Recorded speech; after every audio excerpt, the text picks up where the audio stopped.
Coming up next on this episode of the Unlock You podcast. There was even a moment in 2019 where IMMERSED actually ran out of money. This is, a few months before COVID. I didn't know COVID would hit and things would explode. And so I was like, almost there. But November 2019, IMMERSED ran out of money. I remember going to my team. It was like 8 of us, including me. And so I remember going to my team like in tears saying, we ran out of money. You guys can go look for jobs. And what's so crazy is 7 of those 7 other people on the team unanimously said, we're not going anywhere. You keep fundraising. We're just going to keep working. Wow. And it blew my mind because what's so crazy is it took 6 more months for us to then end up raising money for them to get a paycheck finally. Hey friends, thanks so much for joining us. This is Unlock You with Dr. Shannan Crawford. I'm a clinical psychologist, leadership consultant, and a really big fan of you getting to fulfill your life purpose. I want you to get unstuck and unlock your potential relationally, emotionally, spiritually, and vocationally. Thanks for joining us, and let's get started.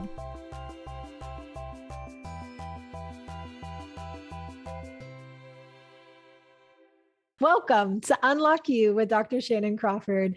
And if you've ever seen me go after a goal, I run after it literally.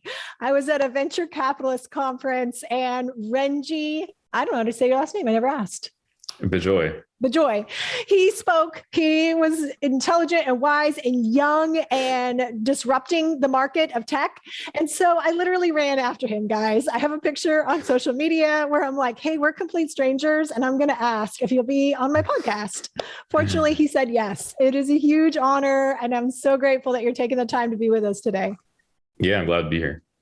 So Renji, what is your current gig? What do you currently do? And how are you changing the world with tech? Yeah. So right now I lead a startup that I started about 5 years ago. It's called IMMERSED. You can check it out, immersed.com. We're partnered with Meta, aka Facebook, and Microsoft and others to build VR offices. And so as of right now, there are tens of thousands of people who use VR as their main way of working with people remotely. So quite literally, you put on a VR headset, you pair it to your laptop, it spawns 5 screens. Because VR, you can just do anything, which is awesome. And so it spawns 5 screens. You can obviously have your portable distraction-free workspace that you could bring to your couch or your porch or on the road or whatever, and you have your screens with you at all times. But as soon as you want to collaborate with someone, they could beam into your space, be sitting with you side by side. Say you're a couple of engineers or designers, you could code together or whiteboard together, quite literally as if you're sitting side by side. And so the hope is that once Apple glasses come out or Facebook glasses come out, this would be the definition of what it means to go to work by putting on those pair of glasses and teleporting into the virtual office. Even if you live in a boat in the middle of the ocean and you connect to the internet using Elon Musk's Starlink stuff that he's coming out with. So it's a pretty exciting future that we're building. Okay. So you talk at my pace. So virtual reality glasses, you're the innovator. You have a company that's only 5 years old, and yet you are like dropping the biggest names of ever in all the business world. All right. How did that happen? What in the world? Yeah, I mean, it's funny because when I say 5 years, it feels so long, meaning I guess in the high growth venture backed tech startup world, 5 years is a long time. And because the average exit is like 7 years. And I'm like, so I think our exit is going to be maybe 10 years total, maybe 5 years from now or something, or maybe 8 years total, 3 years from now. But so for me, it just feels like I'm already kind of way past half this journey. And so in the tech world, and you're like 25 or 30. 30. Yeah. It just sort of, it feels like it's been a long time. I guess the first 3.5 years, IMMERSED was actually like struggling a lot. We were really struggling to find people who believed in our vision. And then because it's before COVID. So once COVID hit and everyone started working from home, then it made sense to people. Oh, I need a way to collaborate with my highly collaborative team more than just Zoom or chat, right? And so people just weren't able to whiteboard together remotely. They weren't able to share multiple screens or code together side by side like they used to do in the office. And so, working from home, though it helps people focus more, it didn't help collaboration at all. Collaboration plummeted during COVID. And so a lot of people started Googling virtual office or different solutions like that. And IMMERSED started just skyrocketing in, just SEO. People were just like landing on our website somehow, just all over the world. And so, by God's grace, Facebook reached out and said that they checked out all the different VR office apps out there, with maybe like 40 of them at the time, which is a lot, but there's a lot of like geeky, techie people who were trying to build something. And Immersed was their favorite. They thought it had the easiest onboarding, the best user experience, even though we have a long way to go, but also the deepest technological moat. So like I said, we're the only app out there that you can pair your Oculus headset to your laptop and spawn 5 screens. There just isn't another app out there that does that, even 2 years later.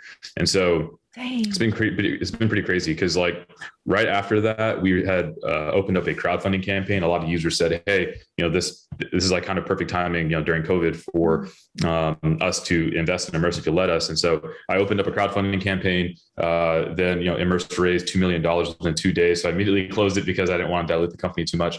And then by God's grace, hit Forbes 30 under 30 later that year, right after we launched the Oculus store. You're saying so many mic drops.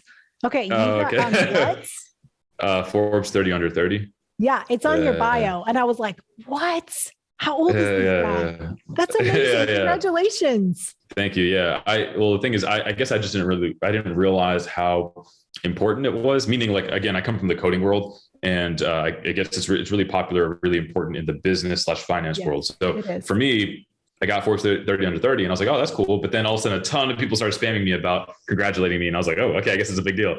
And so, but it was really cool because a lot that brought in additional angel investor traction. A ton of people were just kind of creeping on my profile, creeping on Immerse and finding out kind of our history. And because they found out that we did a crowdfunding campaign like 6 months prior, they would reach out to me and say, hey, would you ever do another crowdfunding campaign? And so I said, I'm not sure, but maybe. And so I just took people's emails. And so once that list hit about 300-ish people, I then decided to open up another crowdfunding campaign. And then that campaign raised about 8 million within 2 weeks. And so, I closed that and that allowed me to take the company to the next level and keep growing. And so at this point, Immersed is the top VR productivity app out there. Period. There are thousands of people who work full-time in VR every week, 40 to 50 hours a week, like literally 2 to 4 hour sessions at a time, go take a break, come back, put the headset on again for another 2 to 4 hours. And so they kind of do that repeatedly until they hit, 40, 50 hours a week in VR. And so it's been really cool to see how people have, we've built an application that makes people very comfortable in VR. I know historically back in like 2016 and 2017, VR had a reputation for nauseating people and it being pixelated and stuff. But the new VR headsets are actually really, really high quality, pretty low price, like maybe at 300-ish bucks. And you get this pretty awesome virtual office that comes alongside it. So yeah. So what does spawning mean? So you said 5. Oh, spawn. Yeah.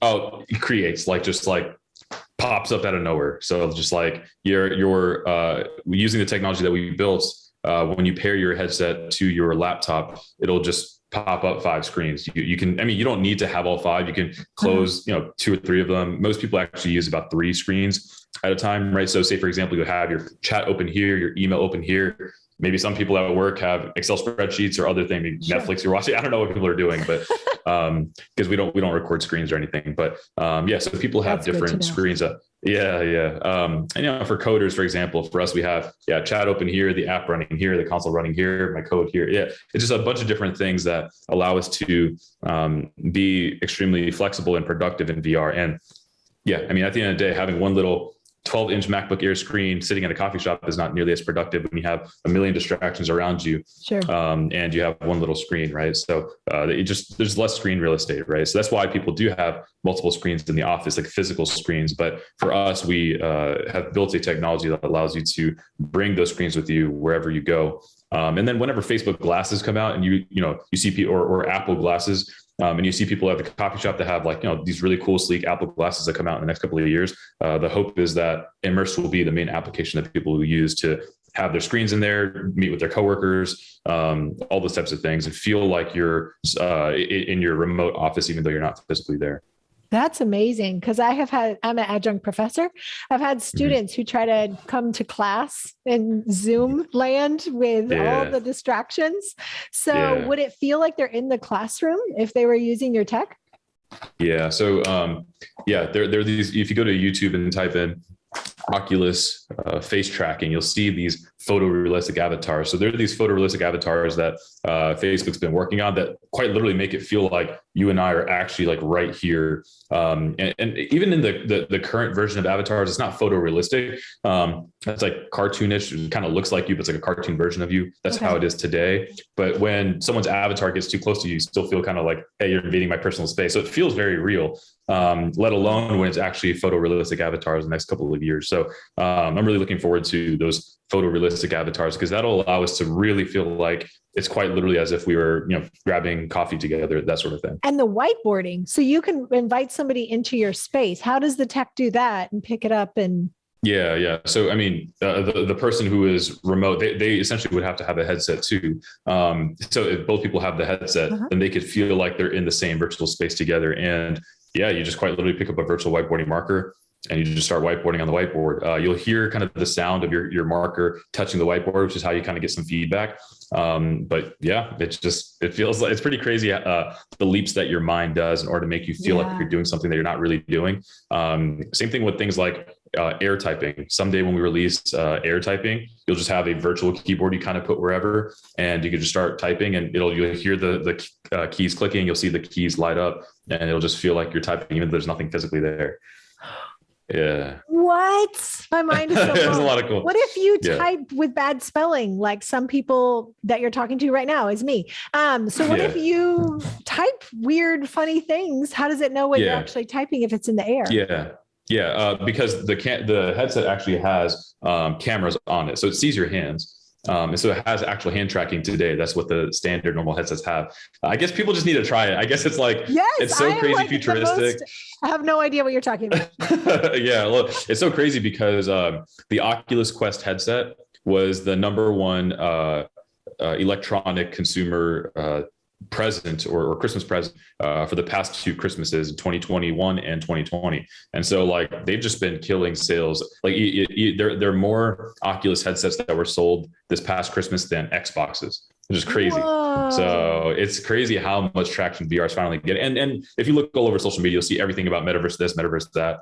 It's really, if you haven't gotten a headset, highly recommend it. So it's only $300. So. Oh my God. And by the way, those headsets used to cost like $1,200. And so Facebook obviously has figured out a way to get the price point super low. Actually, I think they actually cost Facebook about $500 to make, but they're selling it for $300 just so that people can kind of get it into their home, get used to it, get comfortable. And then over the course of time, hopefully it'll be kind of around the iPhone price. I hope they don't keep, jacking it up, but I wouldn't be surprised if even Apple's headset that they're releasing later this year, I wouldn't be surprised if that's like $2,000 or $3,000. Whoa. Yeah. Okay. It'll be like the price of like a MacBook. I'm pretty sure for Apple's, but it sounds that's like why all the coding, you put a lot of work in it. Yeah. So, I mean, our team works full-time in VR. Half of us are in Austin, Texas. We're about 25 people. Half of us are in Austin, or a little less than half of us are in Austin. And then the rest of us are remote around the US and around the world. So all of us, we work together in VR. Whoa. Okay. So you obviously are super well connected. You had tons of money coming into this industry. Everything has been super easy for you. Tell us your story. Yeah, I wouldn't say super easy, but it definitely, maybe I make it look easy, but it's not that easy. I guess. Yeah. Oh gosh, I think you're serious. So, I think growing up, I was, my parents moved from India to New York City back, maybe 40 years ago. My sisters and I were born in New York, but my parents had pretty low incomes because none of their degrees from India translated to anything in the US. And so my mom had to redo her schooling. My dad just did a bunch of different random odd jobs. Like he drove cabs, he drove city buses and things like that. My mom, because her nursing degree didn't count here in the US. She luckily got a job as like a certified nursing assistant. So just like an assistant, but then she had to do school full time to try to get her nursing degree again. And then while raising 3 kids, while cooking, cleaning, all that type of stuff. So she was definitely a super mom, but we lived in a pretty rough area in New York. It was pretty kind of a lot of gang activity and things like that. Like a person was shot to death on our front lawn, that sort of thing. So it was a pretty dangerous area. And so I think once our principal sent us, me and my sisters, home, and all the kids at school sent home a little slip saying, "Hey, make sure your kids don't wear red or blue tomorrow because the Crips and Bloods are supposed to have a shootout." My parents were like, "All right, we just got to get out of here. This is not a safe place to live." So we ended up hearing about sort of this. There was a ton of new houses being developed in the suburbs of Atlanta and Georgia. And I guess the local government there was just trying to give a bunch of tax incentives and things like that for people to move there. And so my parents was part of the wave of people from the Northeast moving down to Atlanta in the early 2000s. And so when I was 8 years old, we moved to the suburbs of Atlanta. So very different context, right? Like in New York, it was very, very culturally diverse, but kind of low income area. We went to Atlanta where we had like a 5-bedroom home for like half the price of our 2-bedroom home in New York. Yeah. And in Atlanta, I had all the land, but I was like the only like brown person there. Everyone else was like white around me. And so like the suburbs of Georgia, right? But so very different context. But yeah, I guess sort of growing up, I cared about school during middle school a little bit. I played a ton of video games growing up. But then in high school, I picked up wrestling. I started weightlifting. I started like focusing on other things, focusing on girls and things like that. I wasn't a believer at the time. So I just had I didn't really know what I was looking for in life. And so I ended up graduating high school with a 2.6 GPA, but it was, I definitely did not try. Even if I had 5 minutes of homework, I just didn't. Like I was that kid that had an 800 on his math SATs, perfect score, but then 2.6 GPA. So like clearly I wasn't stupid. I was just lazy. And so like I undermotivated. And I was just like, I was really motivated when it came to like video games and like being the best is crazy. Like we had Major League Gaming sponsors come to our house trying to get my parents to let me homeschool so that I can then fly around the US and compete in a bunch of tournaments and stuff. And my parents thought it was a scam, which, in hindsight, I was like, well, it's Major League Gaming, right? So like, that's a pretty big name today, but back then it was kind of their first or second year of existing. So anyways, graduated high school, I was applying to different high schools and applying to different colleges, and I only got into one college. And it was Georgia State University. They had no, just very, very little requirement to actually get into that school. And I didn't get the scholarship that everyone else got. If you had at least a 3.0 back then in Georgia, you would get a full ride to any public school, any public college. And so, all of my classmates had the Georgia Hope Scholarship, and they had their school paid for. Whereas for me, I was 17 years old, $7,000 in debt. I'd never seen $7,000 in my life because, I had to take out school loans in order to go to school. And I guess I wasn't used to school not being free. And so, but I mean, I guess a lot of kids that I had classes with, they continued having their school paid for. And so ultimately, it hit me pretty hard that I just wasn't focusing and doing what I needed to do in life. And so I think that's kind of where God started first working in my life. And it was a pretty big smack in the face for me to reality hit me. I then pulled my act together, ended up getting just all straight A pluses. Georgia State had A pluses there. And then I was able to transfer to Emory University, which is a little bit better of a school, had tuition paid for through scholarships, had to work part-time as a technology salesperson, which is why I'm a coder who has some people skills. And so I ended up doing a lot of technology sales to pay for living expenses and things like that. And so, it was really cool to get a lot of different sort of a variety of experiences. I was pre-med in undergrad along with math and computer science. Math and computer science was for myself. Pre-med was for my parents. Yeah. Cause my parents, pretty typical Indian parents, they want you to be a doctor or a lawyer. And so I tried it out. And I remember I took my MCATs, I applied to med schools, I got into med schools.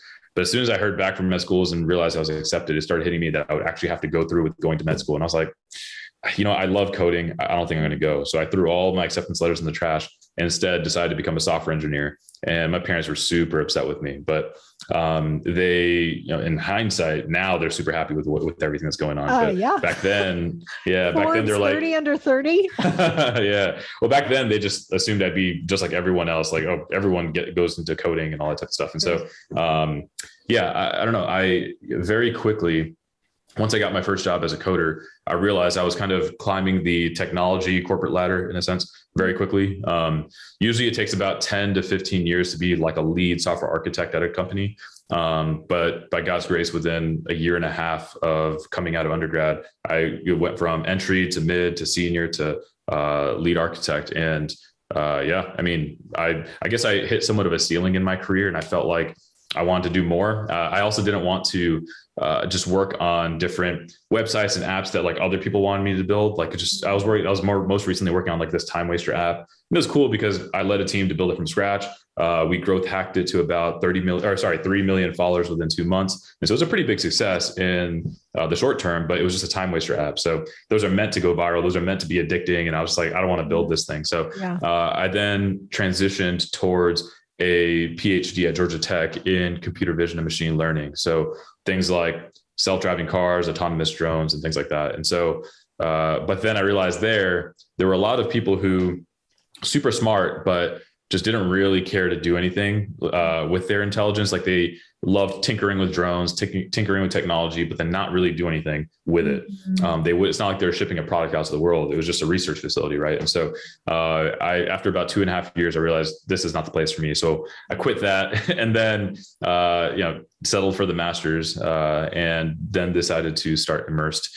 And so we went through this program called Techstars in Chicago. And for context, these accelerator programs, it's an accelerator program, which, these different accelerator programs are put on for startups to have mentors, advisors around them, VC firms, other exited founders, people who can really kind of show you the ropes as you're building your company so that you don't have to like go out there and just like make mistakes on your own. And there are a lot of accelerator programs all around the world, but Techstars and Y Combinator are some of the world's like top accelerator programs, kind of like the Harvard, Stanford of accelerator programs. And so Y Combinator has they're based in San Francisco. They have companies like Airbnb, Dropbox, Reddit, Twitch, Stripe. All those companies went through Y Combinator. And then companies like Uber, ClassPass, Twilio, SendGrid, DigitalOcean, those all went through Techstars. And so, these are some of the world's biggest companies. And so I was like, okay, the fact that we even got to Techstars is God's sheer grace. But I found out that about 10,000 companies applied worldwide to this accelerator program and only 10 got in. And so we were one of the 10 in 2017. Yeah. And so it was awesome because we were surrounded by brilliant people, like Ivy League students, Harvard, Stanford, whatever. And then the other half of founders already sold their first company for millions of dollars. And, so I was definitely an underdog because I was not Ivy League and I was not a millionaire. And so like, I just, I realized that, God had me in that program for a reason. And I realized the difference between me and the other founders was that I knew how to build relationships with my team so that we can put in the hard hours, move fast, and really motivate each other to keep going the distance. And so, whereas I guess a lot of the other teams, they were very transactional in their relationships. One of the millionaires would just pay one of their hired hand engineers, $200K a year to work 40 hours a week. And the engineers wouldn't really care about the company outside of those 40 hours. Whereas for my team, I didn't have money. So I had to hire people who believed in the vision, who cared about, being on my team specifically. And, cause I was paying them in sandwiches, right? Like paying for their meals. And so, it was really cool to see how a lot of the other CEOs there were learning from me because they just didn't really know how to find startup mentality people. And instead they just kept hiring employees who, as soon as the money's gone, they're out. Yeah. Whereas for me, there was even a moment in 2019 where Immersed actually ran out of money. This is, a few months before COVID. Immersed ran out of money. And I didn't know COVID would hit and things would explode. And so I was like, almost there. But November 2019, Immersed ran out of money. I remember going to my team. It was like 8 of us, including me. And so I remember going to my team, like in tears saying, we ran out of money. You guys can go look for jobs. And what's so crazy is 7 of those 7 other people on the team unanimously said, we're not going anywhere. You keep fundraising. We're just going to keep working. Wow. And it blew my mind because what's so crazy is it took 6 more months for us to then end up raising money for them to get a paycheck finally. And so it was like a $950K round, but half of that had to go back towards back paying them anyway, the past 6 months that they didn't get paid. And so we only had like $400K left. And so I had to go fundraise again because we're going to run out of money in a few more months again. And so that's where we then opened up a crowdfunding campaign, summer 2020. And it hit $2 million within 2 days. And then, December that year was Forbes 30 under 30. And then 3 months after that, we opened up another crowdfunding campaign. That was the $8 million in 2 weeks. And so it's been really cool to see how God's really provided for us along the way. And our team just staying focused, working hard, and really caring about the vision, really committing long, difficult hours towards it, paid dividends. And so now at this point, Immersed is the world's top VR productivity application out there. According to Facebook, there just isn't a close second place. And so, obviously we want to keep building towards a vision where we can have these sorts of meetings by you putting on a pair of Apple glasses or Facebook glasses in the next couple of years. That's amazing. Oh my gosh. Yeah. Super grateful. So how would you recommend building teams? Every famous, wonderful, amazing, successful CEO I talk to definitely talks about surrounding yourself with the right team and building that cohesion, loyalty, and passion. Because people, when they work from passion, they have a higher creativity and intelligence level than if you're just working for a paycheck. Even mice don't work as productively. So how do you cultivate good loyalty among your team and select the right team? Yeah. So, I mean, we do have a very high bar for who we end up hiring at Immerse, meaning for every one person we end up hiring at Immerse, we did about 400 interviews. It's pretty insane. Like, and I know it sounds crazy, but like, it's that important, meaning you could have hired the wrong person, and had you just done 2 more weeks worth of interviews with other people, you probably could have found the right person. And so then you have to like train up the wrong person, fire them at some point when they clearly don't do their job or don't care about the company or cause issues or whatever. And then you wasted so much time when you could have just waited 2 more weeks or whatever to hire the right person. And so for us, the approach to hiring that we have is to try not to. We try to do the best that we can to do what we can. And like, we wear multiple hats. It is a startup. So it sort of depends if you're talking to like early stage startup founders, you're talking to people who are just starting off their companies. You need to only hire like-minded individuals. And what I mean by that is, if you're looking to hire someone, or if someone ends up wanting to get paid a ton of cash at your company or whatever, it's the wrong person, because they can get a higher paycheck at Facebook or Netflix or wherever. And, if they're coming to your company, it should be someone who instead wants equity, because then they're incentivized to be there long-term and make their equity be worth something. And there's actually a much higher, from just straight mathematical terms, there's a higher ceiling for what your equity could be worth than the amount of money you'd make through paychecks over the course of how many years. And so startups are a more lucrative business if you're successful at it. And it's not easy to be successful at it. But what I'm saying is, I think a lot of people, they really struggle to be okay with receiving equity. Instead, they want cash up front. You're just in the wrong place if you're going to a startup for cash. You just need to go to a large company to do that. As far as like the way that we hire people, we only do job listings on AngelList. We don't worry about like monster.com or I don't know what AngelList is. I know that's probably AngelList.com is it's a startup job board. It's become pretty popular. And if you do like monster.com or careerbuilder.com or some of these other job boards, indeed.com, that's the sea of applicants all around the world. They're not necessarily startup people. So I wouldn't recommend trying to hire startup people from there. I would definitely start with AngelList.com, because that's the place where people go for working at a startup. And so that's one of the things that we do. We also make sure that whenever someone does inquire about a position, we send them 3 questions, qualifying them before we take the phone call, just to make sure that they're the right type of person, meaning like, why must you work at a startup? And then after that, why must you work at this startup? Like why Immersed? And like just different questions like that to kind of be able to better tell their motives and see if it aligns with what you're looking for. And then we do a 30-minute phone call. If they, thoroughly answered the question, if we're convinced that they're a person who'd be a good fit for us. It was funny. I remember back in the early days, I would wait until a candidate pinged us twice or hit us up twice before I responded, because I'm like, if they really want this job, they should definitely pester me about getting a job here. So, because I want a go-getter type person. I want someone who really wants this job at this company. And so that was a super helpful growth hack in the early days as far as hiring the right people. And then, after we qualify that there's someone we want to meet with, we do a 30-minute phone call. The first 15 minutes of that phone call, I'm just pitching super hard about who we are, why we're going to, take over the world or whatever with Immerse, and everyone's going to be working in VR and all of that, or AR or whatever the final device form factor looks like. And likely it'll be AR glasses, right? So pitch them super hard for the first 15 minutes of the phone call. And then once they're at a point where they're like, wow, I don't care what my compensation is, I just want to be on that team. That's honestly, it's a good position to be in as an employer. And so then you can kind of throw away the compensation conversation because that is not important to have up front. You just need to kind of see if there's alignment first. And then you can ask them a ton of questions, right? They kind of lower their guards for whatever reason. Candidates always have their guard up high, and it makes it difficult to really get at the core of who they are and what they can do. So the second half of the call is then us asking them questions about, why, what are their skill set, like what's their experience, why they think they could help move this business forward. And so we don't really hire employees at Immerse. We mainly hire founder mentality people. We hire people who are part of our larger founding team, because at the end of the day, like if you're a hired hand, you're just not going to take care of this startup that is a baby, right? Like we need people who want to parent this baby and help this baby grow. So yeah. What are telltale signs of somebody who is the right founder versus just a hired hand?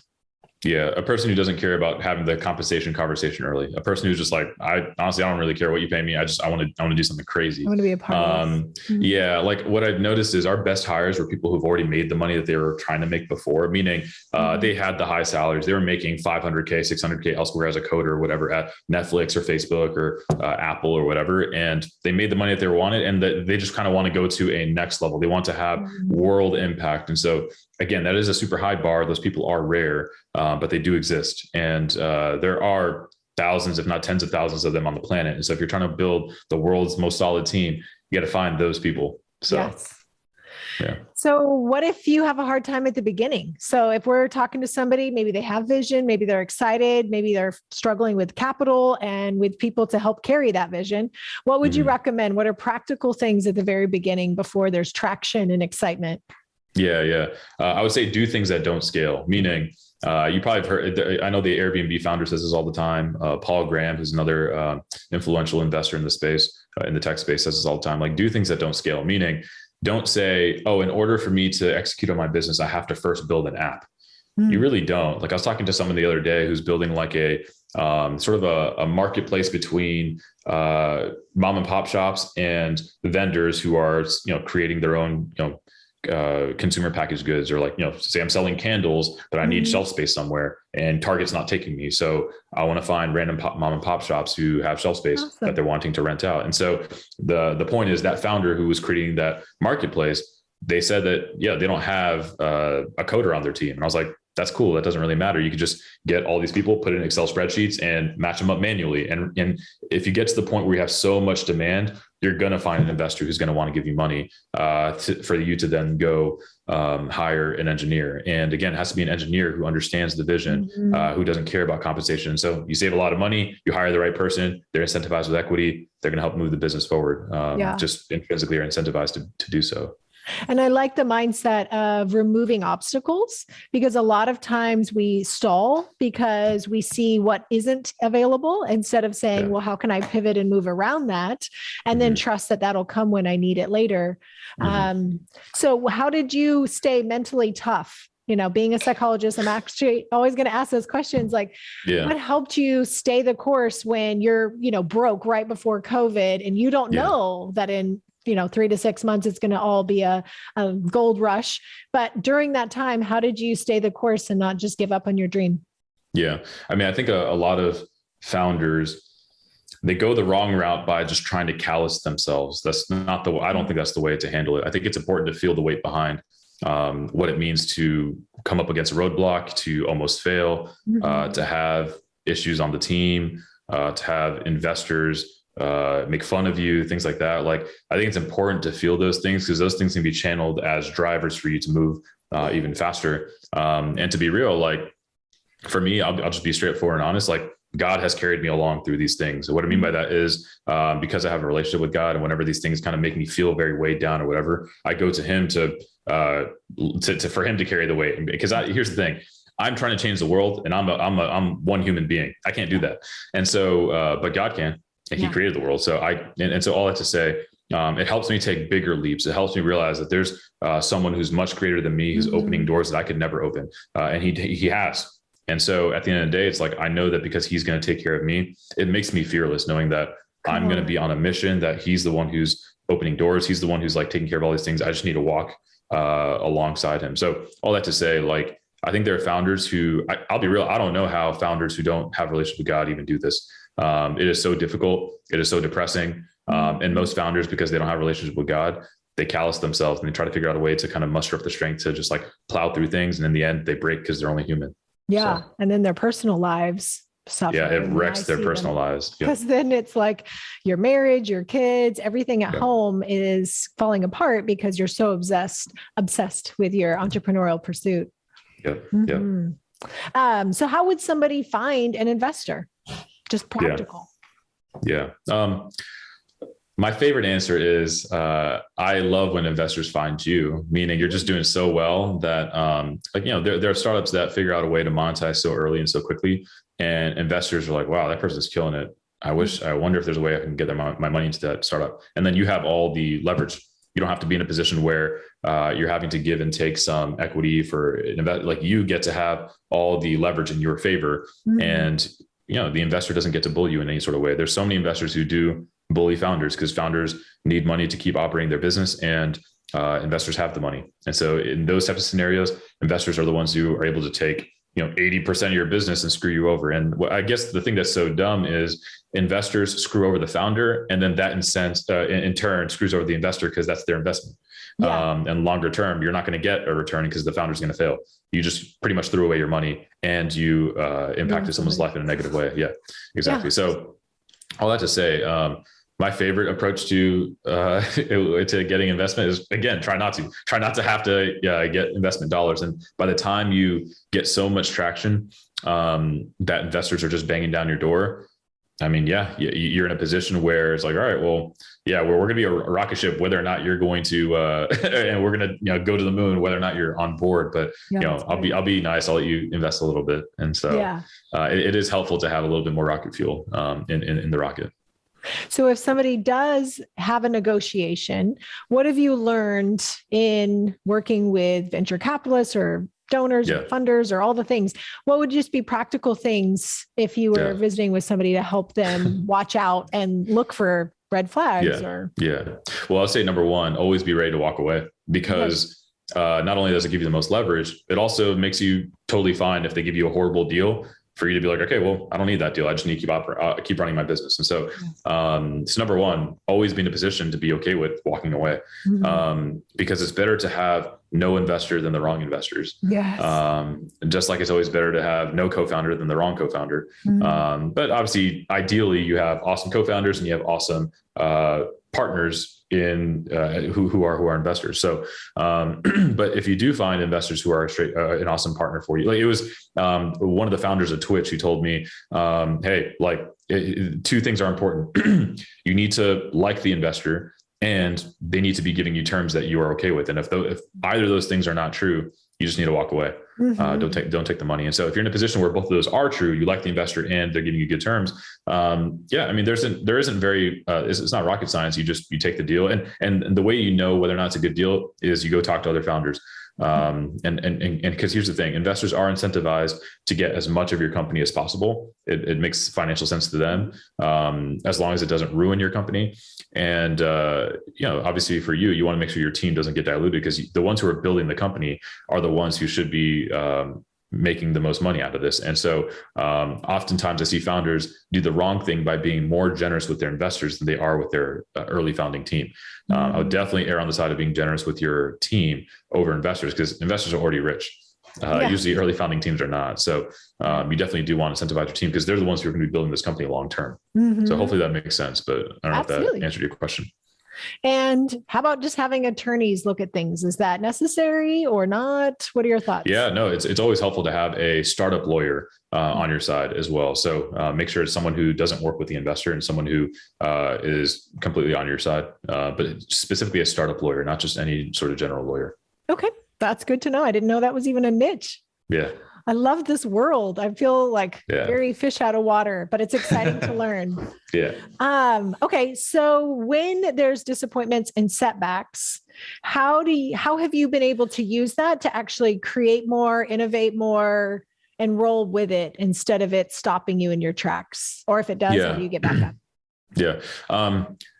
I've learned over the course of time that there is always a solution. That's just become truth. To me, at least. I've never seen like, well, there are so many things that were seemingly impossible to overcome, and we overcame them. And like in hindsight, it's like, oh, why didn't we think of that earlier? It's like, there was a solution. We just didn't know what it was. And so it's just a matter of like, number one, it's not even efficient to, to fall into despair. You're literally wasting your time. There are always ways to pick people's brains around, find the smartest people around you and tell them about the problem and see if there are ways that they can think about solutions for you too, right? Like you don't have to figure everything out on your own. It's so important to build an awesome team whose brain you can pick, and not advisors that you incentivize, that you have to like pay or give equity to or whatever, just smart people who and build relationships with them. And whenever you have problems you're trying to solve, talk to them and pick their brain because they're smart too. And so, I guess once I got to the point where I realized that every problem is solvable, that kind of makes you fearless and you just start trucking through stuff. So. And then you have faith to believe there's a safety net and there's a plan, something bigger than what you have to carry on your own shoulders. Yeah. And I would assume that helps you not get stuck back in the emotional brain, and you can stay in the prefrontal where you can pivot and think of long-term consequences and being able to strategize instead of always living with this fear and panic and dread. Yeah. Yeah. So I love that, because anybody listening may be in a totally different industry, but I love how your past experience of maybe being in white Atlanta created an environment where video games maybe were a little bit more appealing. And then that set you up for now what you're doing today. In your last comments with our friends at the Unlock You community, what would you say to somebody who maybe they haven't had a traditional background, people haven't just handed them things, life didn't come easy, they didn't have family and wealth connections and all that. What would you say to just inspire somebody to go after their dream? Yeah, I mean, people who start off already having everything they need are at a disadvantage because they're not the ones who are hungry to get something built. Yeah. They're not the ones who are hungry to have businesses that are successful because they're already successful. They're already taken care of. Like there's no driver to really get them to accomplish that goal nearly as much as someone who never had it. Yeah. And so it was, I think the head of Sequoia Capital, one of the top VC firms in the world, was saying they mainly only invest in founders who have humble beginnings, modest beginnings, who have some sort of fire in them that want them to achieve some sort of dream that, other people who already had it handed to them could never achieve. So all that to say, like, I think it's a lame excuse to say, oh, I didn't have this or whatever handed to me. It's like, if you need something handed to you, you're probably not going to build an awesome company. So definitely not as a founder, starting from nothing and then creating something and all the pivots and the adjustments along the way. So I give you mad props. I'm so impressed. I think you're awesome. And I think that you're excellent and still carry your faith in a way that's really lovely and elegant. Those probably are not manly words. Sorry, but like you do it well. And so I just also want to applaud you for that. Oh, thank you. I appreciate that. Yeah, absolutely. Well, I hope we have you back in the future and you share more things that are blowing my mind about what the future might look like. Yeah, for sure. Thanks for having me. Thank you so much for being our guest. And hey guys, be watching out for any of your self-limiting beliefs that have told you you're not enough or you don't come from the right background or whatever, because having that hunger, having that fire means you're worth investing into. And you may be the next person who disrupts the market and creates a new reality that all of us get to benefit from. We love you guys and we'll talk to you next time. Bye. Hey, thanks so much for watching this episode of Unlock You. It is our dream to invest in you. And one of the ways you can do that is by getting more of the bonus material, the content, and to know about future events. Head to the website, drshannancrawford.com, subscribe to the newsletter, and you'll be the first to know what we're rolling out. And we want you to truly get unlocked so that you can thrive, not only for yourself, but also for the greater calling on your life. Let's link arms and do it together. See you in the next episode.